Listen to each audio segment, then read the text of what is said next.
Hello बच्चों, कैसे हैं आप लोग? आप लोगों की परीक्षा की तैयारी कैसी चल रही है? खूब मन लगा के पढ़िए, अपने माता पिता का नाम रोशन कीजिए तथा अपने गांव जवार का नाम रोशन कीजिए। यही हमारी आप लोगों से इच्छा है। तो आप लोगों के लिए लेकर आज आए हैं माध्यमिक स्कूल परीक्षा 2025, जो एनुअल परीक्षा होने जा रहा है आप लोगों का, बोर्ड का परीक्षा। तो उसके लिए बिहार बोर्ड ने एक मॉडल क्वेश्चन पेपर जारी किया है। इसमें से भी क्वेश्चन कुछ पूछा जा सकता है या इसी पैटर्न पर हम लोगों का जो एनुअल एग्जाम होने वाला है उसका क्वेश्चन रहेगा। तो आइए देखते हैं ऑब्जेक्टिव प्रश्न जो इसमें दिया हुआ है किस तरह का रहेगा, और साथ ही साथ सब्जेक्टिव भी प्रश्नों को देखेंगे। यहाँ हम लोग इस वीडियो में ऑब्जेक्टिव प्रश्न और उसके उत्तर को देखेंगे। तो इससे पहले कि यदि हमारे चैनल पर आप लोग नए हैं तो सबसे पहले चैनल को सब्सक्राइब कर दें और लाइक करें, और ज़्यादा से ज़्यादा अपने मित्रों को शेयर करें ताकि वे भी इस मॉडल पेपर से लाभ उठा सकें। तो आज देखते हैं मॉडल पेपर साइंस का पहला प्रश्न जो है उसको देखते हैं। यह 80 क्वेश्चन होगा जिसमें से आपको 40 प्रश्नों का जवाब देना है। तो चलिए हम लोग पहले देखते हैं इसका ऑब्जेक्टिव प्रश्न, जिसमें पहला प्रश्न है फिजिक्स से कि किसी प्रकाश स्रोत के सामने एक रुकावट रख देने पर क्या बनता है। तो हम सभी जानते हैं यह यदि प्रकाश स्रोत इधर से आ रहा है तो यहाँ इसका छाया बनेगा। उत्तर इसका हो जाएगा ए। दूसरा प्रश्न है समतल दर्पण की फोकस दूरी होती है। तो समतल दर्पण की फोकस दूरी होती है, यह आपका उत्तर हो जाएगा अनंत होता है। नेक्स्ट है 1 मीटर फोकस दूरी वाले उत्तल लेंस की क्षमता होगी। तो 1 मीटर फोकस दूरी वाले उत्तल लेंस की क्षमता 1 डायप्टर होगा। लेंस की क्षमता को हम लोग डायप्टर से मापते हैं, तो सही उत्तर सी हो जाएगा। आगे देखते हैं प्रश्न नंबर 4, निम्नलिखित में से किस लेंस को अपसारी लेंस कहते हैं। तो अपसारी लेंस हम लोग सभी लोग जानते हैं कि अवतल दर्पण को कहते हैं, और अभिसारी जो होता है वह उत्तल दर्पण को कहते हैं। तो इसका राइट आंसर हो जाएगा बी। आगे प्रश्न है प्रकाश की चाल विभिन्न माध्यमों में होता है। तो हम सभी जानते हैं, पढ़े भी हैं, प्रकाश का चाल विभिन्न माध्यमों में भिन्न भिन्न होता है। इसका सही जवाब हो जाएगा ए। आगे देखते हैं किसी लेंस द्वारा उत्पन्न आवर्धन का एसआई मात्रक क्या है।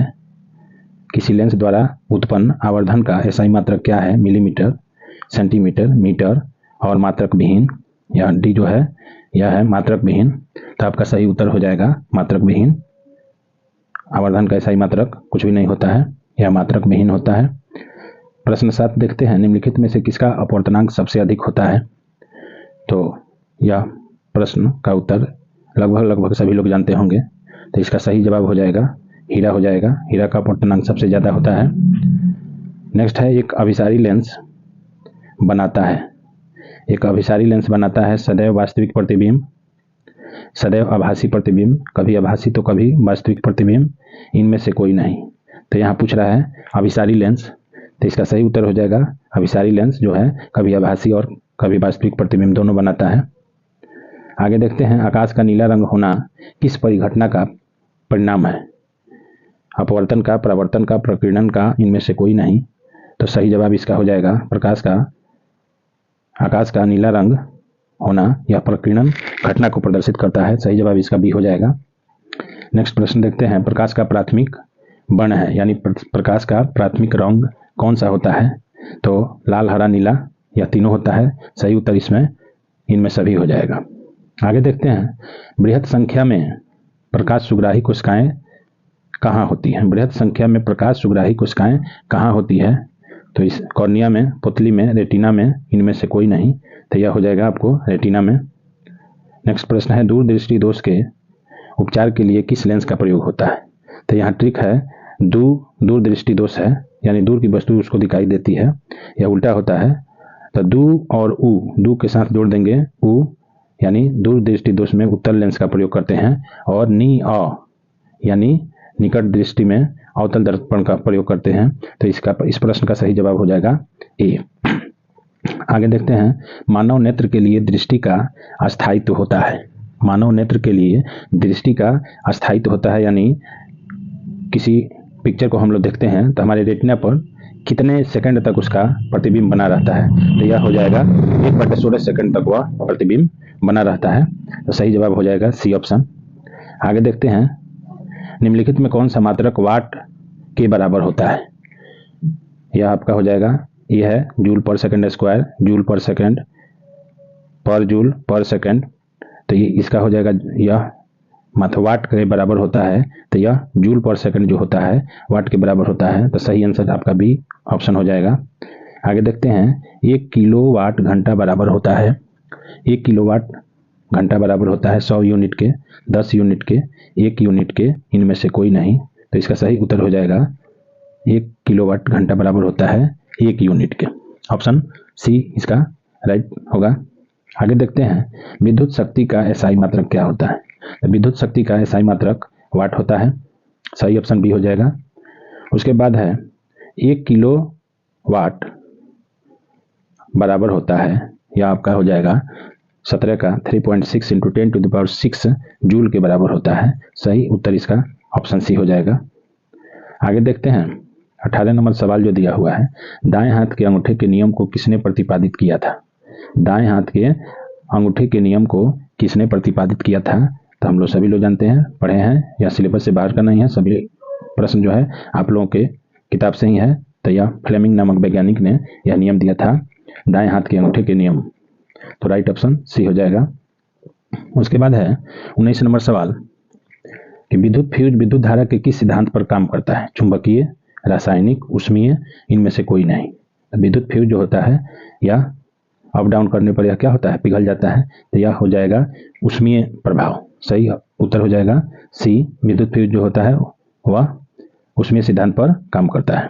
आगे देखते हैं, 1 मीटर एम्पियर बराबर होता है, 1 मीटर एम्पियर बराबर होता है। तो यह आपका हो जाएगा 10⁻⁻1 ampere, 10⁻³ ampere, 10⁻² ampere, 10⁻6 ampere. Right option हो जाएगा आपका डी। नेक्स्ट है, प्रतिरोध का मान बढ़ाने के लिए प्रतिरोधकों को जोड़ा जाना चाहिए।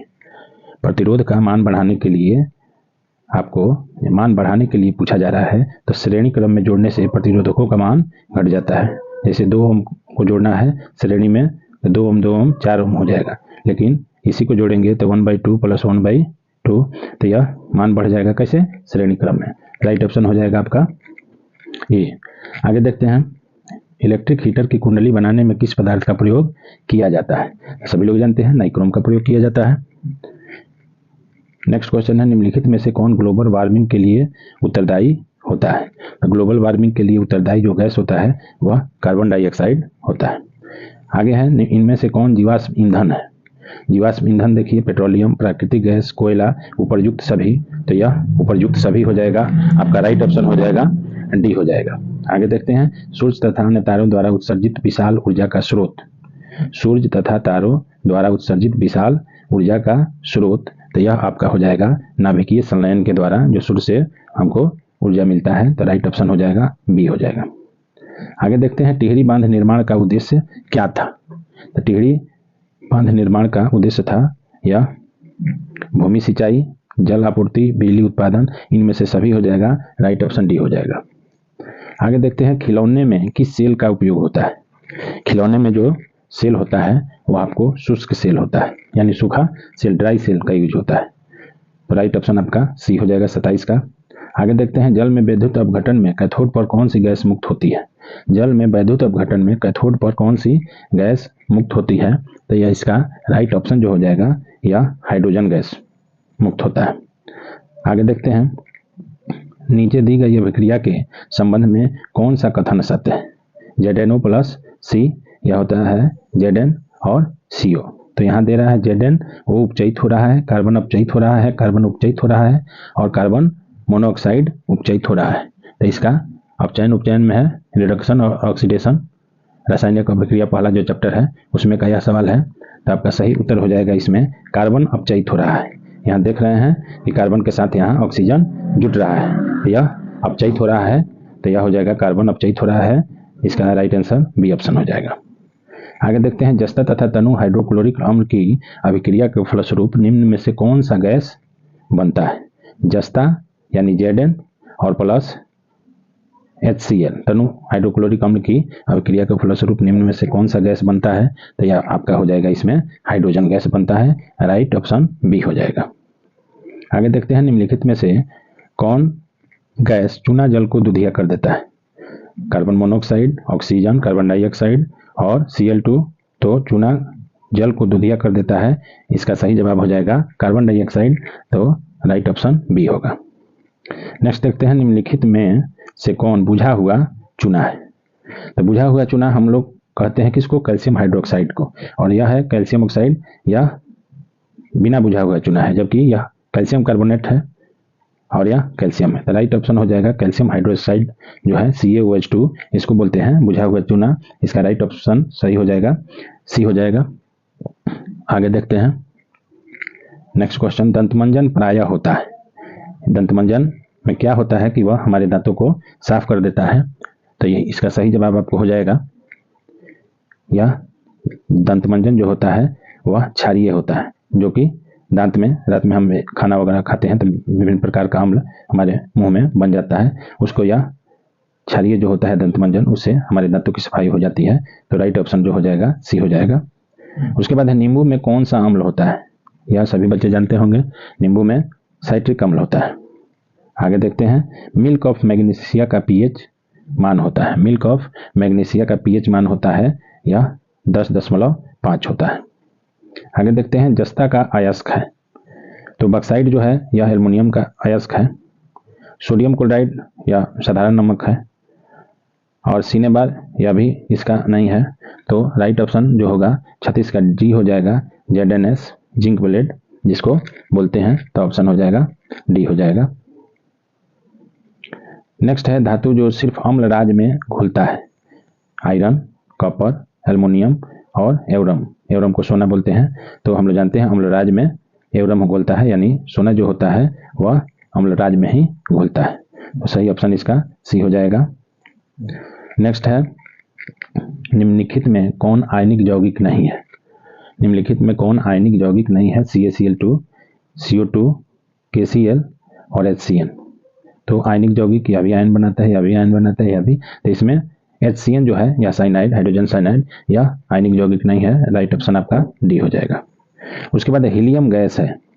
तो हीलियम गैस अक्रिय गैस है, इसका राइट ऑप्शन बी हो जाएगा।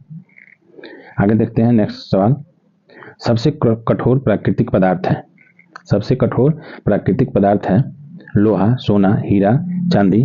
तो इसमें सही हो जाएगा हीरा जो है वह सबसे कठोर पदार्थ के अंतर्गत आता है। आगे है बेंजीन का अणुसूत्र क्या है?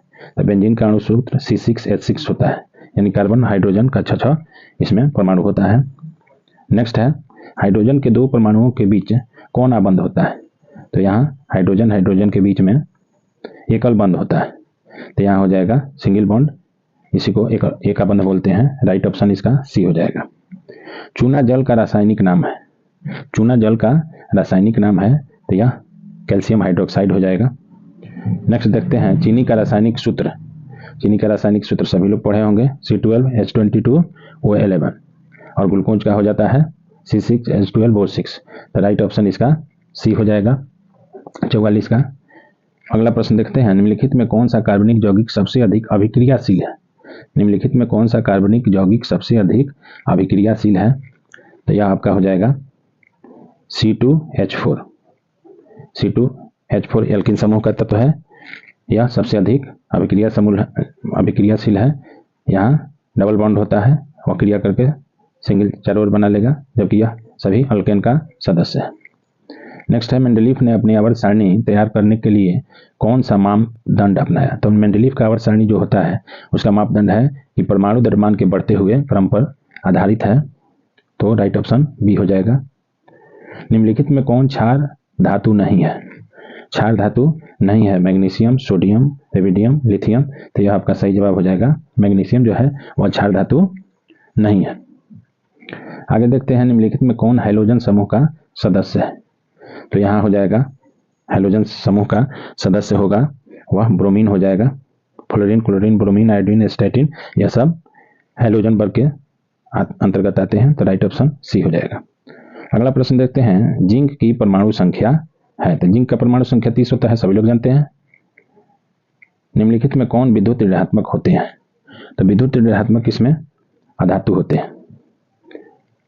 राइट ऑप्शन हो जाएगा ए आगे देखते हैं, राजस्थान के किस ग्राम में चिपको आंदोलन के क्रम में महिलाओं ने जाने दी थी? पौना, रनी, खेजरी, रैनी। तो सही उत्तर हो जाएगा इसका खेजरी नामक गांव में महिलाओं ने सबसे पहले चिपको आंदोलन में गले लगाया था अपना मौत को। आगे देखते हैं, निम्नलिखित में से किसके कारण पर्यावरण में संतुलन बिगड़ जाता है?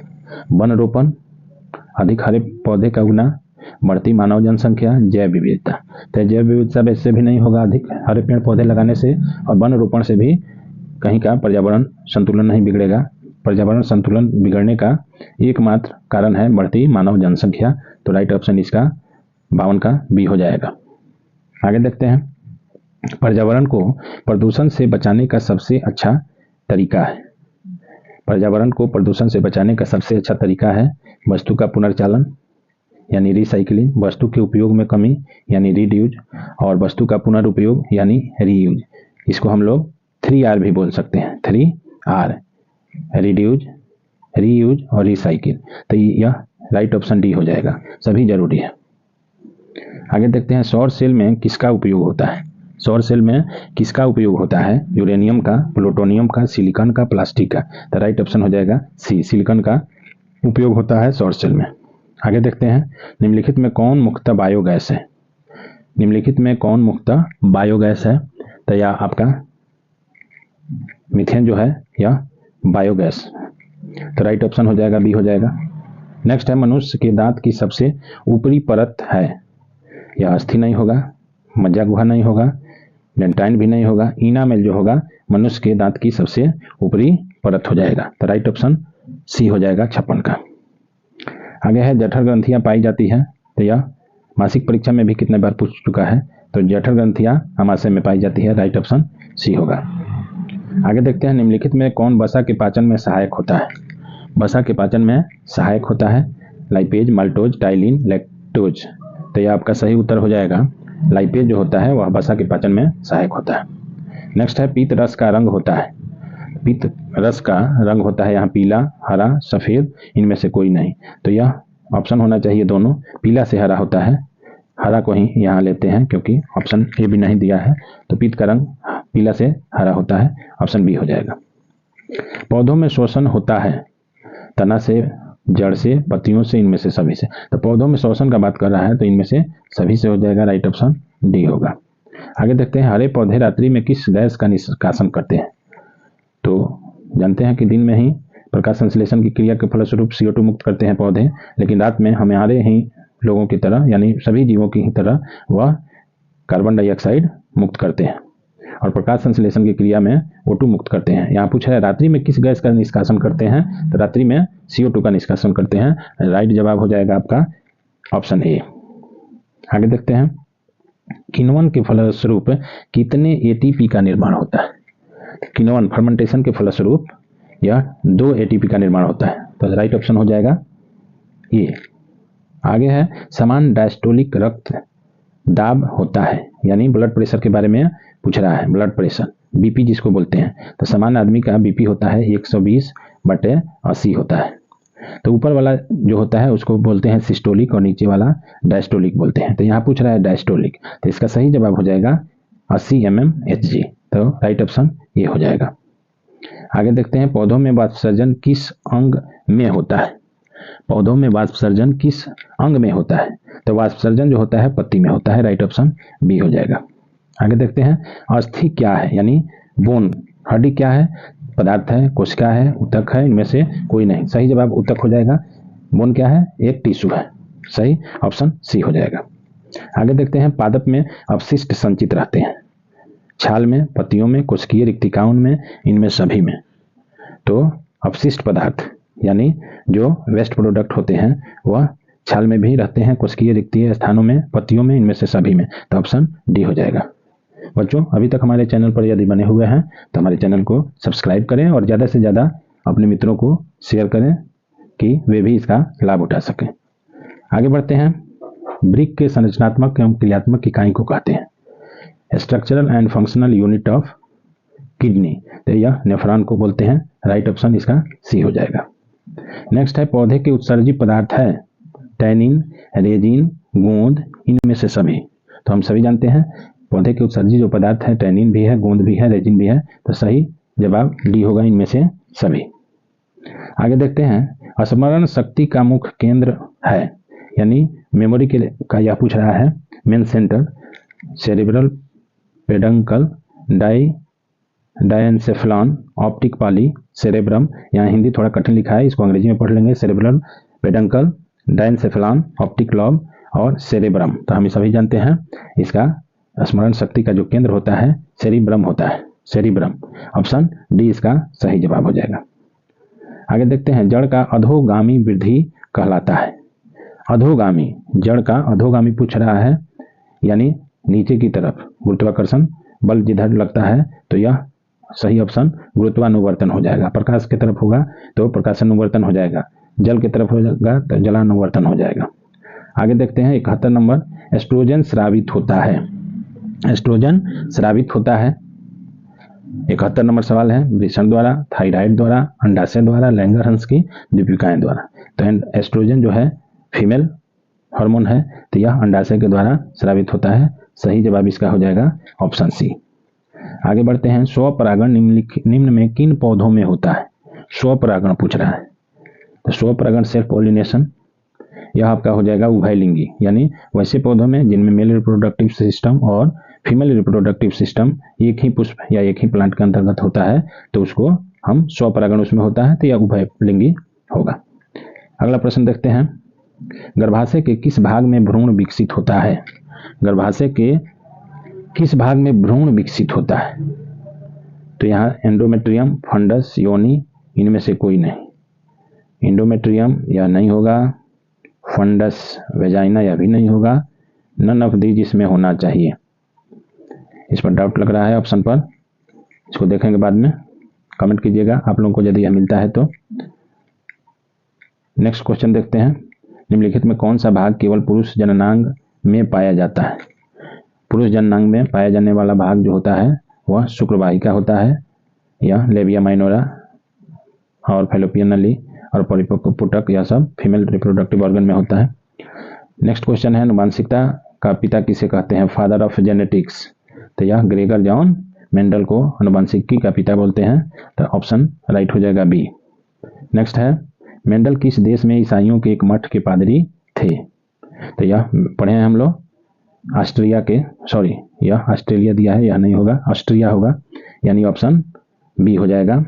वहाँ के एक मठ के पादरी थे, ईसाई मठ के पादरी थे, ऑप्शन सही जवाब ऑस्ट्रिया होगा। नेक्स्ट है, इनमें से कौन वर्गीकरण के सबसे ऊपरी पायदान पर अवस्थित होता है।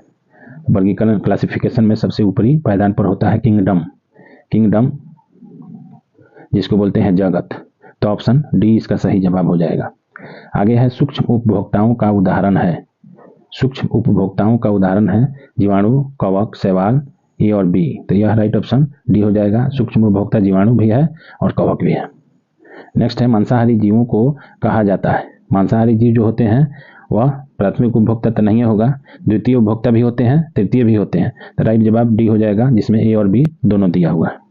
आगे देखते हैं, खाद्य श्रृंखला के प्रत्येक पोषी स्तर पर कुल ऊर्जा का कितना प्रतिशत अगले पोषी स्तर में स्थानांतरित होता है। खाद्य श्रृंखला के प्रत्येक पोषी स्तर पर कुल ऊर्जा का कितना प्रतिशत, यानी एक जीव जो खाता है वह ऊर्जा के रूप में अगले जीव में कितना प्रतिशत जाता है। तो यह लिंडमान का नियम है, एक वैज्ञानिक थे लिंडमान, तो इनका 10% का नियम है, तो यह राइट ऑप्शन हो जाएगा 10% सी।